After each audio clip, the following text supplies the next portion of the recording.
Welcome back to the Kyle Black Collection podcast, where we explore the ins and outs of the art world, from collecting and creating to understanding what truly makes it tick. I'm your host, Brad, and today, we're diving into something absolutely crucial for any artist looking to thrive: networking. Now, I know what some of you are thinking. Networking? Oh, sounds so business-wise. I just want to make my art. And believe me, I get it. The idea of putting yourself out there, mingling, and making small talk can feel a little uncomfortable, especially for those of us who prefer the quiet solitude of the studio. But here's the thing. In today's art world, a strong network isn't just a bonus, it's a necessity. It's about more than just selling your work. It's about accessing knowledge, building community, and genuinely expanding your artistic horizons. So, where do you even begin? How do you, as an artist, meet other artists? It might sound simple, but the first step is often to just show up. And I mean really show up. Think about local art events, gallery openings, artist talks, open studio tours. These aren't just places to see art, they're prime opportunities to connect. When you're at an opening, don't just stand in a corner admiring the pieces. Look for artists whose work resonates with you, or even just people who seem engaged in conversation.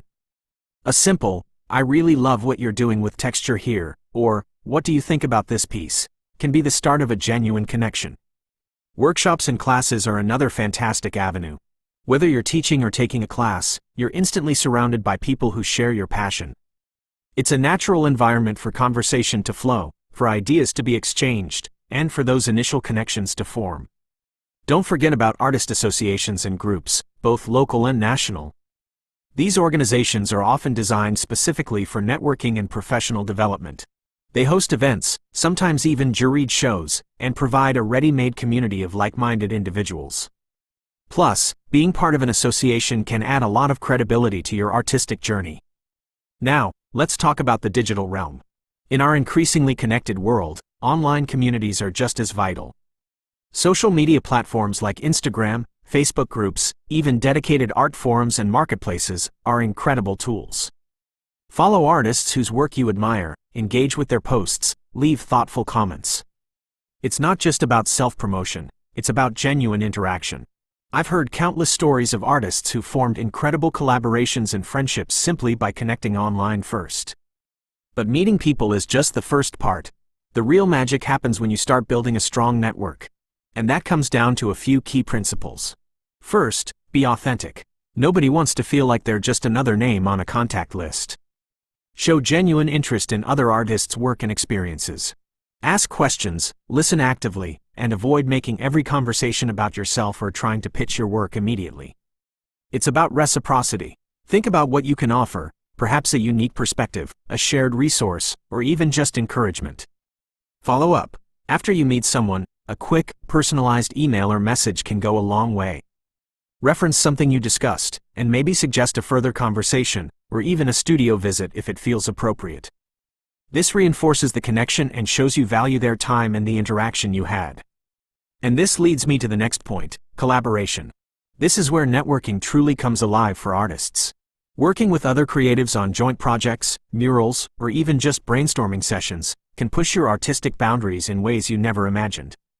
You combine strengths, learn new techniques, and gain exposure to new audiences through each other's networks. It's a win-win situation. Platforms like Art Connect, for example, are specifically designed to help artists find collaborative opportunities. Beyond direct artist-to-artist connections, your network should also include gallerists, curators, collectors, and even art critics. Attending exhibition openings, being informed about their work, and engaging with them respectfully can open doors to opportunities you might not find otherwise. Remember, many opportunities in the art world aren't publicly advertised. They're often shared within trusted networks. And finally, consistency. Building a strong network isn't a one-time event, it's an ongoing process. Stay active in your communities, both online and off. Continue to engage, offer support, and share what you learn. The stronger your network, the more resilient you'll be in navigating the challenges of an artistic career, the more knowledge you'll access, and the more opportunities will come your way to expand your art projects. So, my advice for episode 12 is simple: embrace networking. See it not as a chore, but as an essential part of your creative journey.